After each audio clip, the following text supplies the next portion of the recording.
Good evening and welcome to the BGC Book Club. This is your host, Marcy Thomas, who's the founder of Brown Girl Collective, and I am super excited to be with you again on this wonderful evening to talk about a great book that I had the opportunity to read, and actually an author that my dad enjoyed as well. So I'm definitely excited to be able to talk to her on this evening. So come on in the room, as I always say. Come on in the room if you'd like. Let us know where you're joining us from. If this is your first time being here with the BGC Book Club, just let us know those things because we like to know who's here. And also know that you can feel free to ask questions if at any time you have something you just dying to know. But of course, we don't do spoilers, so don't ask for that. But anything beyond spoilers in the book, we'll be glad to share and talk with you. So without any further delay, I'm going to go ahead and introduce our author for the evening, Ladee Hubbard, the author of The Last Suspicious Holdout, which is her book of stories. A little more about her. She is also the author of The Rib King and the Talented Ribkins, which received the 2018 Ernest J. Gaines Award for Literary Excellence and the Hurston Wright Legacy Award for Debut Fiction. She is a recipient of a Radcliffe Institute Fellowship, a Berlin Prize Fellowship, and a Rona Jaffe Foundation Writers Award. She has also received fellowships from McDowell, Art Omi, the Sacatar Foundation, the Sustainable Arts Foundation, Hedgebrook, and the Virginia Center for the Creative Arts. Born in Massachusetts and raised in the U.S. Virgin Islands and Florida, Ladee Hubbard currently lives in New Orleans. And so without any further delay, let's welcome our wonderful guest to the room. Welcome, Ladee. Hey. It's good to be here. It's good to have you. As I mentioned previously, that my dad was an author, or I should say a fan of your books, of your works. He got a chance to read your first book. He passed away like the following year. So it's really exciting for me to talk to you, knowing that he loved your work as well. Oh, that's wonderful. That's really beautiful to hear. Yeah. So congratulations on The Last Suspicious Holdout. Thank you. So this is a bit of a different, from what we're used to, from you. This is a different turn. So what was it that led you to doing short stories this time versus another full-fledged novel like the first two books? Well, the stories were written over a long period of time. So I actually was writing short stories before I started writing the novels. Gotcha. And really, the Talented Ribkins started out as a short story. I published the first chapter as a short story a long time ago, and then I wanted to stay with the character, so I expanded it. But it started out as a short story. So I have tried to write short stories for a long time. Yeah. Okay. And it's definitely, a different from the point of view of the reader, because usually in short stories, you get like one standalone story here, and there isn't necessarily any type of cohesiveness between the stories. But in this case, in your book, that's not the case. Right. Yeah, well, see, that's what I was saying. I try to write short stories. I think maybe my mind works more like a novelist. Mm-hmm. So the whole time I was writing them, and like the first one is from I published in 2009. Oh, wow. Okay. Yeah. So I think that I wanted to write short stories. They are short stories, but in my mind, they were always related to each other. Maybe in a way that like a novel would be. And if you're writing a novel from the perspective of like a whole community. Mm-hmm. Do you know what I mean? Absolutely, because that's really what this book is about. And of course, I'm not going to tell it all, I'll let you do that. But, as I was reading it, it's definitely about a community that takes place over time. And as I was reading it, I couldn't help but think like, wow, we live in these communities. And sometimes we know our neighbors, sometimes we don't. Right. How everybody within that community, even if you just see someone because you're always at the store together, or if you see them taking out their trash or whatever, we all have our individual stories that, in some ways are connected because we share community. Right. So that's what I think I was trying to do. I don't know when I start novels either exactly how it's going to turn out, but I think that I'm glad it worked out. I'll put it that way, because I was writing about the same group of people in the same community, and it was always sort of each story representing a year for a very long time. So I'm glad it kind of came together into this book. So a lot of work went into it. Yeah. I can imagine, especially since you're saying you wrote the first story was published like 13 years ago. Mm-hmm. Wow. So this is something that's been sticking with you for quite a while. Yeah. And I find short stories are really hard. I find some of them took as long as a whole novel, because it's like you have to find a different structure for each one, which is actually a really hard part for me of writing a novel. And in short stories, you just have to do that over and over and over again. And they're actually very difficult and challenging for me to write. I prefer writing novels. Yeah, in part. Yeah. Right. But one thing I think about this, and I don't know if this is something coming, but we're going to get into it here in a minute. But just reading through it, I'm like, oh, that would be a good like series or something. Because you just each piece. That's nice. That's nice. So I put that out there in the atmosphere. Okay. So tell us just a little bit about what the stories are about, or the timeline, or just to give people kind of an overview of what they can expect when they pick up this book to read it. Yeah, so it's a collection of short stories. They're all set in the same community. It's an African American community on the Gulf Coast, so it's in the South, and every story corresponds to a different year from 1992, and a couple years are skipped, but it goes to 2007, which is like the eve of the when Obama became president. So I wanted to write about the 20 years really in total. That's what I was interested in before Obama's election. So I don't know, I was just really fascinated by that period of time. And wanted to write about it. I think there was a lot of sort of unfinished cultural business in this country that we're kind of seeing the repercussions of now. And that's basically what it is. So you see, as a whole, it sort of shows, it's like a chronicle of the transformation of a community over 20 years, or parts of it. Yeah. Right. And that's just something that, we stay in the same place for a long time. We do experience that. Or even, I think it's in one of the stories, somebody like left and came back, and they're trying to figure out stuff. Right.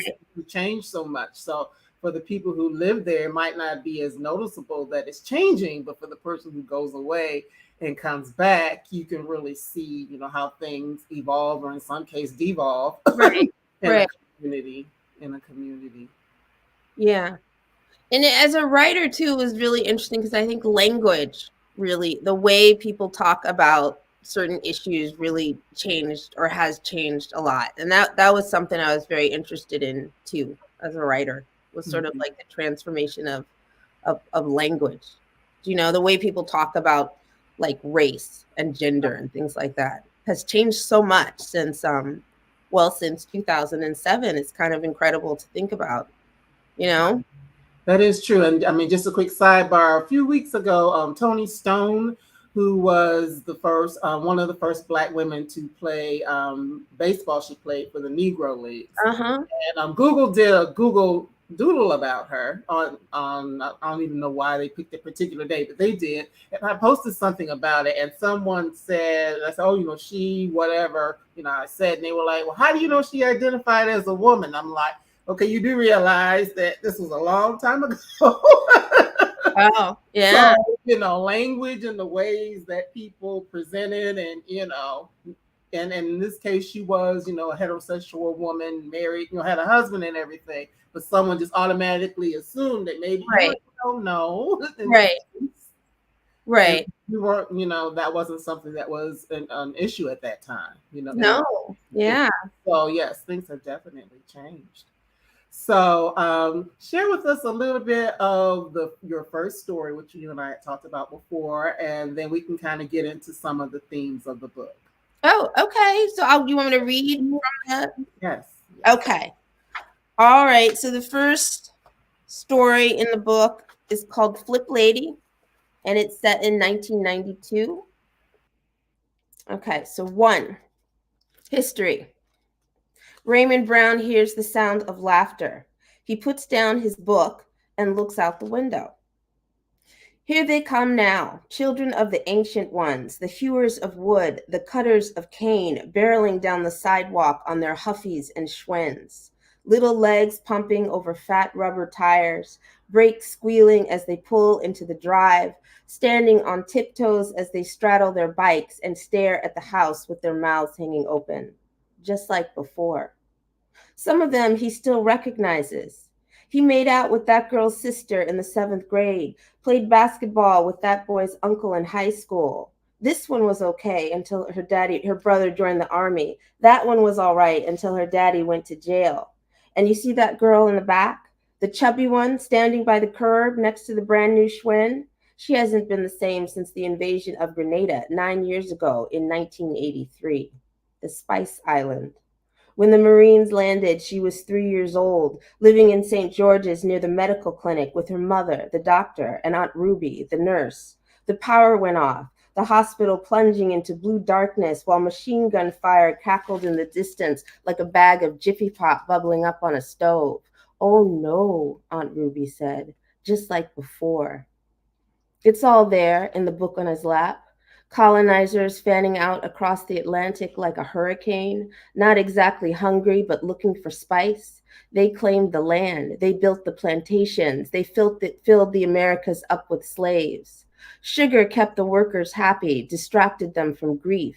And 400 years later, you have your military invasions and McDonald's Happy Meals, your ho-hos and preemptive strikes, your Oreos and Reaganomics, your Captain Crunch, and Kool-Aid.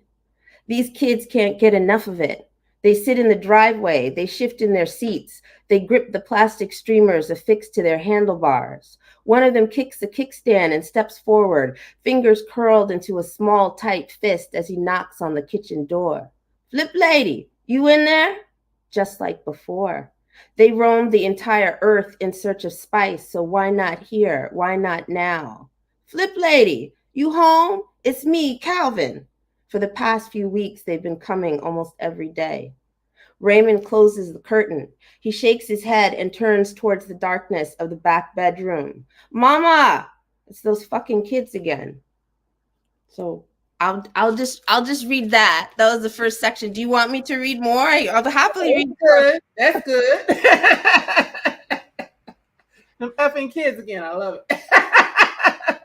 Yeah.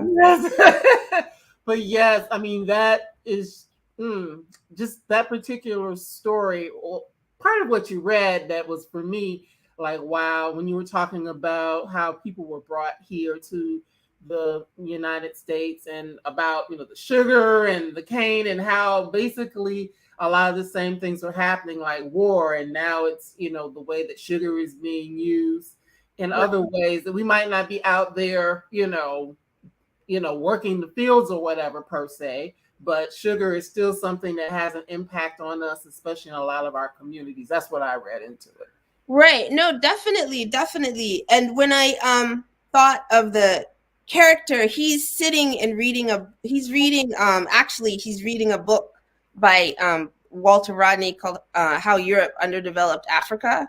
And so his thoughts about the book are sort of merging with him seeing these kids coming towards the house on their bicycles. So that's what I was trying to express. But yeah, so it all makes sense to him in a different way, because that history is very present in his mind because of what he's reading is his brother's books. That's what the story is about. So yeah. Right. And it's definitely, I enjoyed the story, a good entry into just what the book is about, and introduces you to this community and the people that are there. Yeah. In that space. And then one of the other things that I noticed through the stories, that even though, and it's the same in a lot of our communities, how you have this space well, number one, it started out as a larger community and then got split up, which happens a lot of times when they decide to build a road or a business or whatever the case may be. So were these things that you experienced in your own lifetime, or just things that you know just from seeing the things that tend to happen in Black communities? They do right. No, I've heard that I've been so many places where people talk to me about when the highway came and it split the community in two. And it's actually a very prominent part. I live in New Orleans now. It's a very prominent part of New Orleans history as well, is that they like cut the neighborhood right in half when they built the I think it's Interstate 10 goes right through it. So yeah, and I hear that all the time.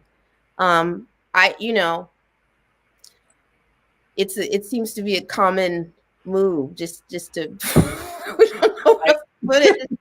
Well, yeah, because I mean, you have to have a lot of political pull to prevent things like that happening. It's just it does have a devastating effect on communities. So it seems to be part of the history of the building of highways in the United States. Yes. You know? It's okay, well, for the powers that be, the government, to go and displace people and all these sorts of things. Yeah. But what I also saw is that even though this was happening in this community, as often was the case in a lot of our communities, that you had people of different like socioeconomic statuses, even though they were Black, so they were all in the same neighborhood, so to speak. Right. But they were all approaching life from different ways. And those are some of the things that come up in the themes in the book as well. Right. Well, when I think about that period of time, one of the things that I remember or that stands out for me is sort of the bifurcation of Black identity. So there was because you'd have these images of really successful sort of people that had taken, this is like, some people call it like the post-civil rights era. So the victories of that embodied by these really successful Black people. And then there was like the Black majority. And a lot of times the way they were represented was as totally separate. Do you know? That's what it felt like to me. Like they were existing in two different worlds. So yeah, that actually is part of what I was interested in when I was writing it, is the connections that people shared. You know what I mean? Even their differences as well. I personally, when I wrote it, I think almost every character in the book would consider themselves a middle class person. Yeah, for a variety of different reasons. Sometimes it's not just money and stuff like that. So right, absolutely, and it's because it's all about how you define it. How you, and it shifts as it really does in 20 years. Yes, it really does. So. Because nowadays you might think, oh, if I'm making, $50,000 a year, that's good money. I'm like, well, it depends on where you live. Right. Depends on your circumstances. Yeah. So that was one of the things I was interested in. A lot of it actually too, I really was interested in like thinking about the decades after the civil rights movement, and sort of like people. Well, there was a lot of out migration in certain communities. All of a sudden you could go to different schools. And I mean, if you could afford it, you could go to different schools. People could move to different neighborhoods, supposedly. I mean, it's still hard, but I find that I was really fascinated by how people were experiencing all the cultural changes, and actually underneath that, all the things that actually hadn't changed, that weren't being addressed. So. One of the stories, I mean, there were so many. I'm thinking of the story, There He Go.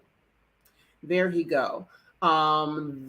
was an interesting story because you go ahead. You thought he had something to say? No. Because basically it talks about sometimes the stories that we don't know, the stories that we create when we don't know, and then sometimes what happens when we find out the truth. Right. Well, in that, because that's a story. It's about a a girl, and she doesn't have a lot to hold on to. So she has one picture of her grandfather, who actually was not a very nice man, but she doesn't really have a lot to hold on to. So she invents all of these things about him. And then eventually someone feels the need, like a older woman feels the need to tell her that he was not, this great, cool person or whatever she has invented in her mind. Yeah, so sometimes the stories that sustain us for a while, they're actually not what we need. That's what that was about for me, because her brother, at the end of the story, she finally looks at her older brother that she has been ignoring, that sometimes we kind of create ways to protect ourselves that seem to be working, but they're not really. Do you know what I mean? And they're very hard to let go. It's very painful to be forced to sort of let go of illusions that we've created as a way to sort of protect ourselves or defend ourselves. But they're not always, maybe you can find something that's real to sort of be sustaining, which is harder. Sometimes it's harder to see and harder to find. Do you know what I mean? Oh, absolutely. Because I'm just thinking, like sometimes it's easier to live with the fantasy than it is to live with the reality. Yes. Yeah. And to really deal with the reality as well. Do you know? Mm-hmm. That's part of what that was about for me, that story. Yes, I enjoyed the entire book. So when I say I really enjoyed that, understand there are 13 stories. So for everybody who's watching, there are 13 stories, and we can't talk about every one. So there's just certain ones that really, really jumped out at me as I was reading. One of the others, and this is actually the longest one in the book, and the one that it's named after, The Last Suspicious Holdout. I mean, there's so much in that one. There is a lot in it. It's, with it being the longest story, and just even some of the themes that it gets into, or the ideas of having a community and having a space that people gravitate towards because they see it as a place of empowerment, and how that changes and evolves over the years. Mm-hmm. And yet the people are still wanting to hang on to that. Yeah. And that's interesting because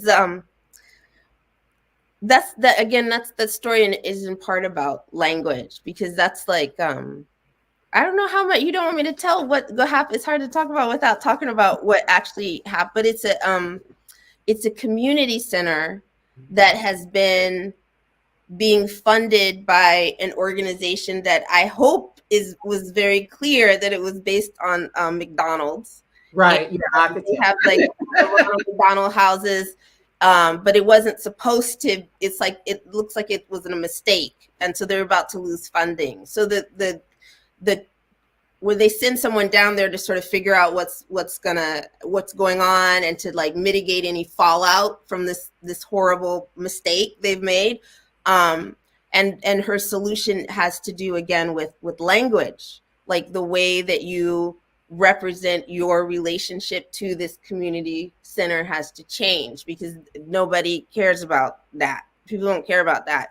They'll care about the garden. Do you know what I mean? So, and she says you just have to switch it. Like, you need the garden needs you. So figure out a way. And I think again that's a for me it was a theme in a lot of the stories. It's like that language was changing. The way in which people talked about a lot of issues was being forced to change, because it wasn't it didn't feel like it was as effective to talk in a certain way that people had. You know what? I use this as an example. When I was in Los Angeles and I'm sorry, I'm going to be imprecise, but I think the legislation that banned affirmative action in California at schools was called the Civil Rights Initiative, because it was framed as discriminatory, I believe, against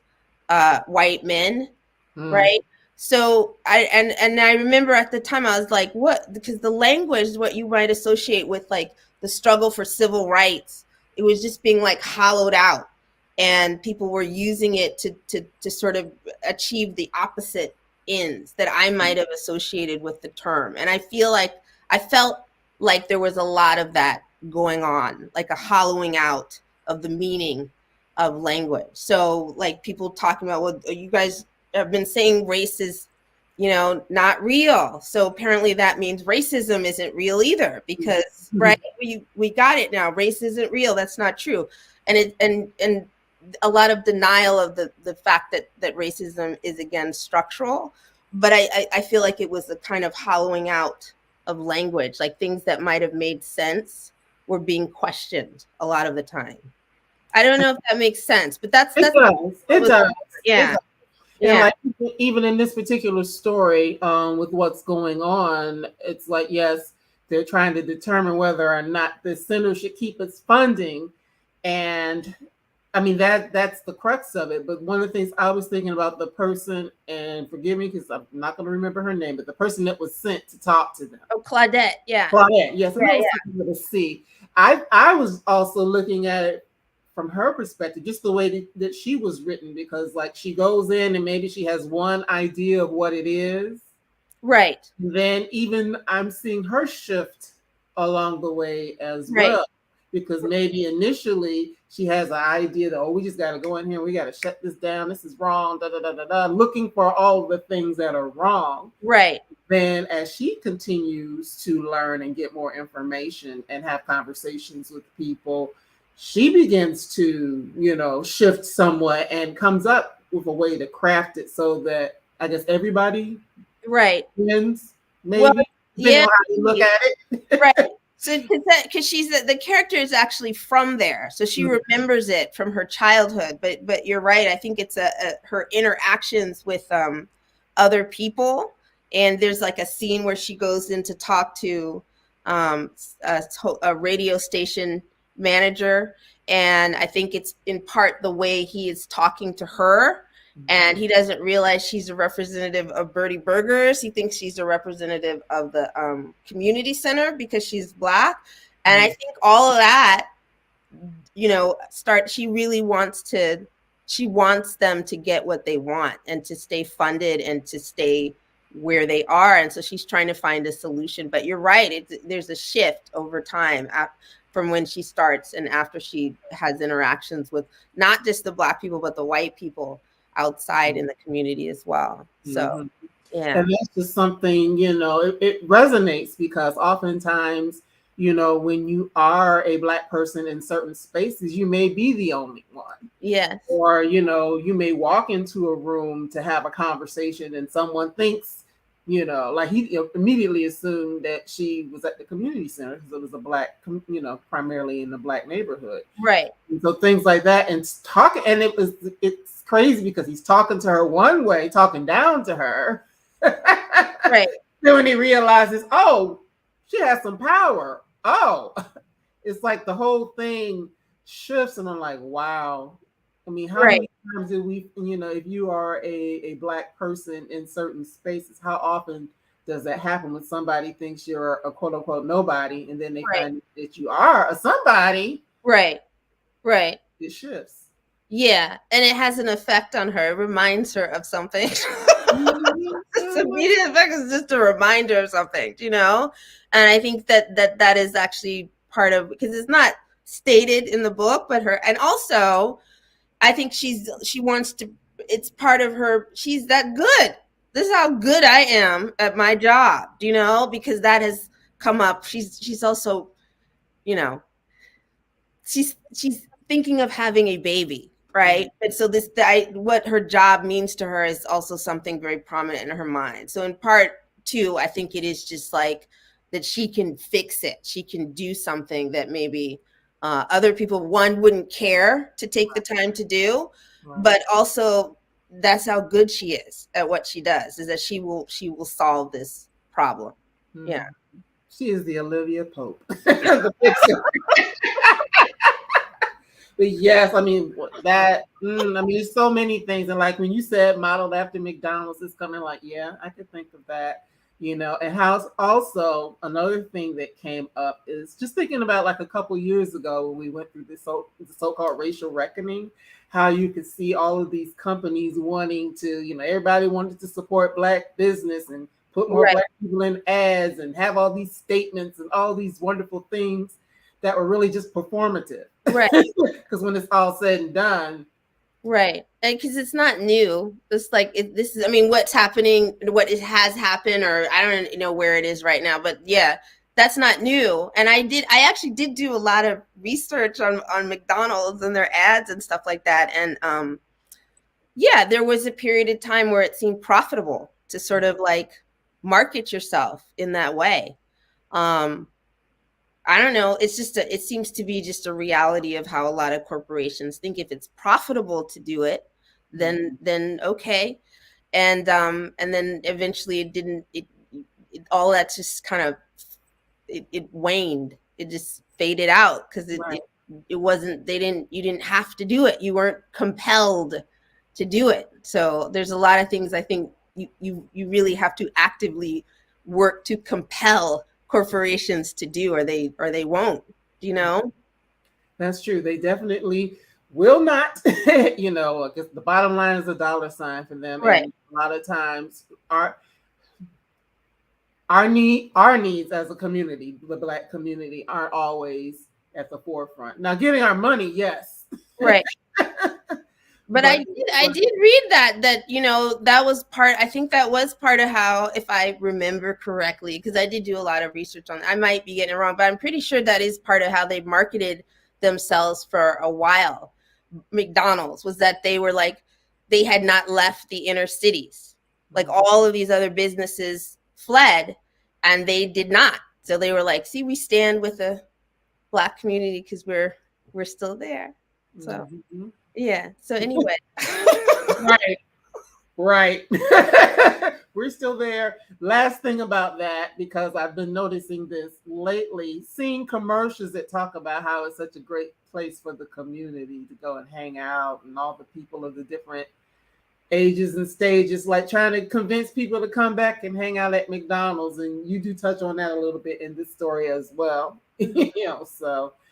Right. So even though the time frame of your stories is a while ago, a lot of these things are still continuing, as it just seems to be in our community. Things happen in cycles. A lot of times when things are going really good, then it starts to, seems like we're going backwards, and then it just sort of circles back around. Yeah, I do think it does feel like a different time, though. And I mean, it's for reasons that are good and bad. There's a lot of reasons that are not good, why it feels like a different time. Do you know what I mean?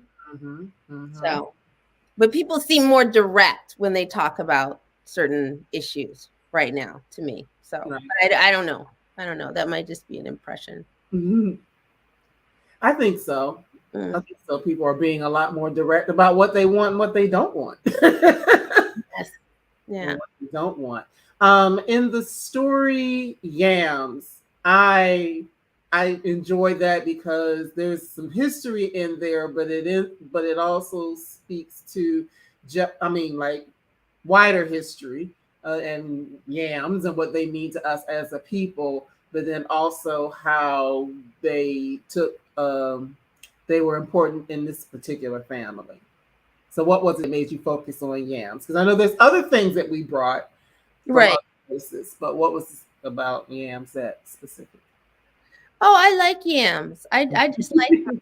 Because I like them. I like them. Well, that's part of, because that is a dinner table argument or conversation. It's like a family dinner, and there's the one uncle who's the problem.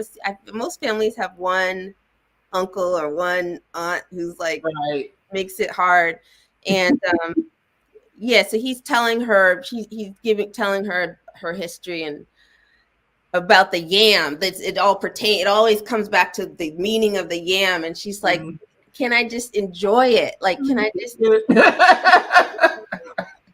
I really have to, go through all of this? It's good. I love it. I love yams. Can I please be happy and eat them? She doesn't really understand why while he's giving her this long lecture. Mm-hmm. And it's a little off. His history too is a little It off. is. Yeah, it's impassioned. It's very impassioned, and it means like because he goes all the way back to Africa and he's talking about, and it leads somewhere that's not very positive, right? For her, it leads to something that's very dark when she just wanted to eat her yams in peace and be happy because they taste good. So, so that was just about family and I don't know, sort of pressures to behave in a certain way, right? Or I don't know. It's just family and history. That's it. They're all complicated for me, so it's hard to like summarize. Like I feel like for me, there's like a lot going on in each of those stories. Do you know? Because he's also expressing his own pain through this story. He's very frustrated and upset, and I think that for me it becomes increasingly clear, right? That this is not really about just yes, it's not about yams. It's about his own unhappiness. Yeah. And somebody said Opelousas yams. Okay. That is one thing though. If you know anything about history, what like an African in Africa calls a yam and what we call a yam are two different things. I do know that. I have been told that. So. Yes, if you watch, I think it's High on the Hog. They actually go to Africa and they show like a yam is something different. I know. I did an interview with Jessica Harris. It was amazing. It was really wow. Yeah. I read her I guess memoir a few years ago when she talked about just her life. About, for those of you who don't know who she is, she has written all these wonderful cookbooks and things like that, but she actually has a memoir that talks about her life and all the things that she's done and the people that she associated with. So that is great if you just like reading about people in their lives. Yeah. But yes, I just found that interesting, and just thinking about the things that we pass down, the things that we don't. I mean, all of that. There's a lot that's included in that. Because the book takes place over this almost 20-year period, there are a lot of things that come up about politics and how we are defined politically as Black people. Because we're dealing with, I want to say, are we starting with Reagan or are we starting with Bush? I think it's Clinton. Clinton. Okay. Okay. Clinton, yes. So right. In my mind, it went back 20 years, but that would have been unwieldy as a so, yeah. But just looking at that politically, like things like concepts of like welfare queens and crack babies and all these different things that were going on, and how a lot of these things really weren't true. But these were ways that politically to justify some of the other things that were going on, like deciding to change our neighborhoods, and things like that. So how important was it for you to include like that political element? Oh, it was very important. And that's part of what I meant about the language. So, because we just came out of a period where you could just say, I don't want Black people there. I don't want to be around. I don't want them to have it because they're Black, and then the all of those things, it's not like Black crack babies. It's just crack babies. Right. So it's like, they're not, that's part of what I meant about people being more open about what they mean, because I feel like there was a lot of veiled language, and a lot of it, like the crack baby thing, is so incredibly cruel and heartless. And it was so racialized. Do you know what I mean? The way people talked about addiction then, and of course it's related to a lot of other things that were going on, but no one was coming out and saying, I hate Black people. I don't like Black people. I don't want to, you know what I mean? Like, it was like all this kind of coded language. And that's part of what I meant. And I do feel like things are a little bit more just come out and. Right. Yeah. They're just going to say what they feel. It doesn't matter. Have a real conversation, because then that's what I meant about like a lot of unfinished business, because I don't think where we are now just came out of like nowhere, you know. Right. But a lot of those, looking back, it's sort of startling that more was not made of how incredibly heartless it is to talk the way they talked about addiction and like crack babies and things like, oh, just all these things. I think now, I don't know, there's probably tons of stuff people will say, I can't believe, you know, back in 2020 people that would do this and that, even though you're talking about with the what you were talking about gender, and I'm just saying like all these things that people are much more conscious of, or actually talking about openly now, right? But that is a big part of what I was saying. And also the dichotomy that on the one hand you'd have these images like on TV of like, you know, successful, totally fully integrated Black people like the Huxtables and stuff like that, and then you'd have all these other images of Black people, and it just seemed like there was just two separate, completely different realities that they were existing in. But again, like they're not saying it's Black people. There's a lot of just obfuscation is what I would say, you know.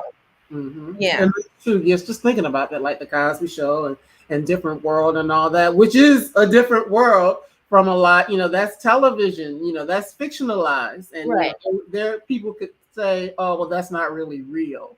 But yeah, they see so many there's so many things, you just see images over and over and over again. They do start to tell a story, even if people don't think they are. I mean, you know, there was like a certain point where everybody had a Black best friend on TV. God, one. Or where there were no Black people in New York, or Sex in the City. Right, or none. That's true. There were a lot that had none, but often there would be one just sort of stuck there, and yeah. So I don't know. It's just weird times. I think a lot of things again were shifting. That's what I was interested in when I wrote it. Was like I feel like just the way the cultural landscape was shifting so much, and the language that people use to talk about different issues was shifting. And so like I've said that I think a lot of the characters in the stories, they're actually grieving, and it's so a lot of it for me ultimately was about the difficulty of expressing grief, right? So even that the uncle in Yams is in a lot of pain, and that's kind of in part how it's coming out, is through this telling of history. But I think it was a hard time to express a lot of things that and it's true now too, but I think for a lot of the characters, they're having a hard time because they have a difficulty sort of expressing what they're feeling. Do you know what I mean? Right. As you said, they didn't have the language, or even if they did, they didn't know, they didn't have a security or safety in expressing. Right. And I just think so much was changing. And I think the way there was a disconnect between the way people often talked about issues and how they were actually being experienced by a lot of people.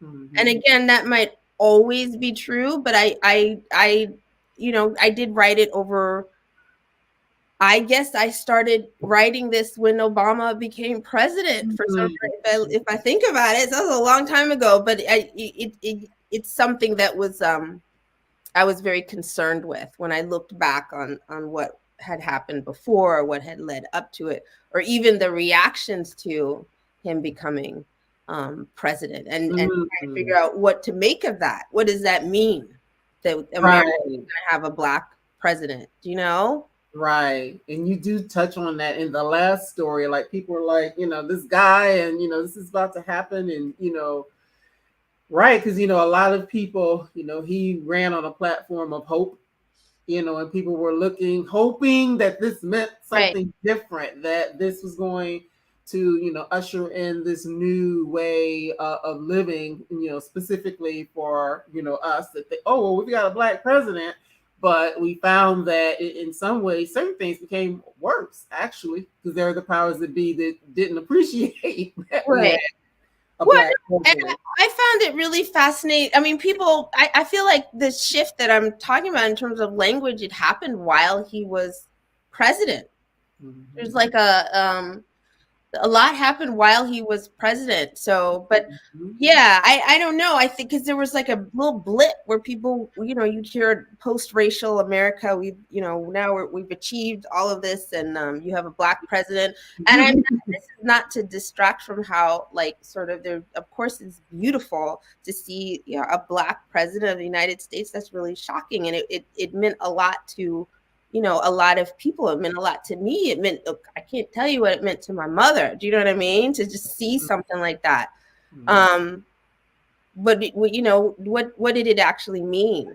And what had changed or what is changing? Do you know what I mean? I think a lot of times the success of certain people could be used to say, well, that means everyone has no excuse not to succeed. You can't say it's race because that's not a barrier anymore. That doesn't mean anything. So that was part of what I was thinking about too. And I think that during the period I'm writing about, I think you heard that a lot. Do you know? As I'm thinking about the whole concept of pull yourselves up by your bootstraps, which for some people it's not as easy as it sounds. Right. You can throw that out there and say, oh, you should be this or you should do that. Like you said, hey, you had a Black president, or, there's Oprah, there's this one, there's that one. You throw up. What's your excuse? You don't have an excuse anymore. The world has changed. So you broke down all these barriers. So what is the problem? And I feel like that was something that was a sort of prevalent message that was kind of out there. So right. One of the others, trash. That particular story. I know a lot of people will relate to that one. It speaks to something that's going on in a lot of our neighborhoods, which is basically gentrification. Yeah. That's So, because I live in New Orleans, and so the aftermath of Katrina was pretty. I don't know. From my perspective, it was pretty ugly. Katrina was ugly. It was pretty ugly after. But yeah, in that story, it becomes about it's kind of about a marriage falling apart, right? But yeah, it's hard. Sometimes it's hard for me to talk about I realize, and I apologize if I'm not talking about, because they're very complicated. There's a lot going on. There's a lot going on. Yeah. But it did kind of feel like there was a plan that not everybody was in on after Katrina. Do you know? And you're right. And that was definitely the fact of the marriage falling apart. But just like in the midst of that, just the conversations. And I think this is the only one that specifically I can tell is Katrina. Some of the other ones, New Orleans. Right. Stories can't necessarily tell that that's where it is, if that was where they were, but in this one that just stood out to me, just thinking about the fact that we do oftentimes in our communities, because the book is about this community, how you have these other people that come into the community and they don't always come in there for the right reasons, right? Just to and the attitude. I thought of DC. How you hear about all these people moving to DC and then get mad because they're playing the go-go music. Right. Oh, I've heard some people have talked about that to me before. Yeah. It's like, well, you moved to that's what it is. So it's like, I don't know, that's just something that stood out to me, just knowing of those stories. Or like the time that I had a chance to visit Harlem a few years ago, and looking at, I think they were trying to call it they were trying to change the name of Harlem at one point. How I went on a tour, and the person doing the tour was not a person of color, but they were telling me about all these Black places.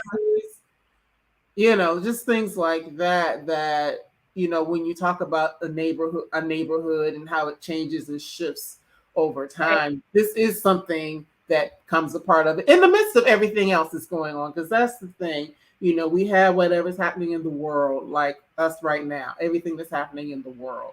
And then we have the things that are happening in our communities and the things that are happening in our own homes. Right. Well, I know. And some of them kind of blend a lot. Together. It's true. Yeah. I think to New Orleans, the way because New Orleans culture is so unique, and I'm not from New Orleans, but I've lived here or lived there a while, but it's such a unique the way it's just terrible, the people that are sort of responsible for New Orleans being what it is, not being sort of respected more. Like I don't know how you can, there would be no New Orleans without um it was very egregious to me. So things that were not, they were being treated trashily when they're not, and actually there would be nothing there if it weren't for the community that was suffering so much. There was also it just, I think that the incident brought a lot to the surface too. Do you know what I mean, in terms of what was actually going on? So Katrina. Right. Yeah. Katrina, right. And, thinking of sometimes the attitudes that people have about us and who we are. Right. Right. And not respecting the contribution. So to me, all those things kind of blend together in that story, because the wife is kind of like, well, both of them, they're just, is this worth saving? Right? This marriage, their marriage. And then there's all this gentrification, these neighbors coming over. And then also too, it's the larger theme of the way people talked about New Orleans after Katrina, and the way they talked about the people. I don't know if you probably don't remember. It was very vivid for someone that lived there, like to refer to them as refugees and stuff. I remember. Yeah, it was terrible. It was crazy. Right, because I know during the same time of Katrina, I was in a situation personally where I was kind of like between living spaces, not homeless per se, but between living spaces. And so like moved out of one place, it was in a temporary place, going to another. And I can remember like watching all that was going on with Katrina on the news and hearing them say refugees and, like staying in a temporary living place and seeing people come up. I was in Detroit at the time, now I'm in Atlanta. But at the time I was in Detroit, and seeing people barely making their way to Detroit with, with everything that they could bring with them just to get away from all that was going on. So even though I wasn't personally in New Orleans, I remember everything quite vividly just because of what was going on with me at the same time. So, I guess once again, it's the world, it's, our communities, and then it's whatever you might be dealing with. Right. That's right. So, and they are interconnected in a lot of the stories for the people. So that's you were talking about initially about, you might not know your neighbors and stuff like that, but people are affected on multiple levels by things that are going on around them, even if, some of the characters are not fully conscious of that, but they are.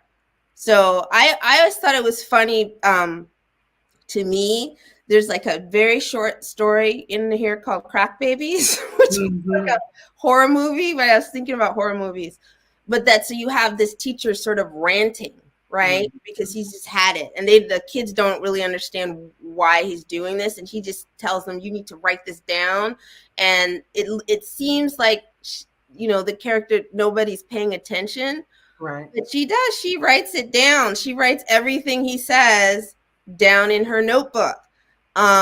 Which is part of what I mean. So she's going to remember that he said that to her, even if she doesn't fully understand why or what was going on.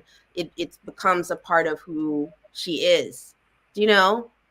Absolutely, absolutely. The stories that you're told, or the things you experience, and how they stick with you. Yes. And go with you. Yeah. Time. One of the things you also touch on, and this can be the last thing I bring up for now, is that like there are pieces where you talk about the prison industrial complex, which kind of flows throughout, because there are several stories in within the book that comes up about people being imprisoned for a variety of different reasons, oftentimes for things that they probably shouldn't be in prison for. Yeah. So it seems like a lot of people were.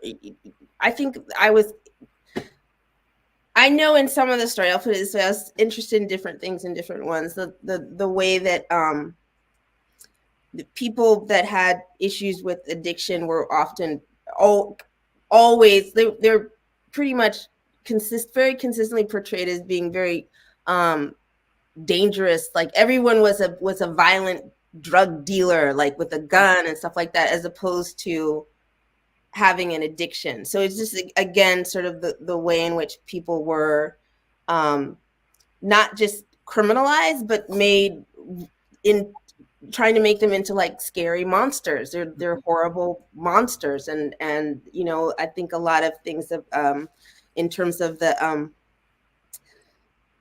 in terms of the policies for people. I mean, there has been a lot of talk about the drug laws and the disparity in sentencing and stuff like that was going on. So that's part of what I mean too, in terms of the I think the context was really shifting. I think it was really hard maybe to fully grasp how much was shifting during that period in terms of really how people talked about things and the repercussions of different acts that were going on, Absolutely. So, yeah.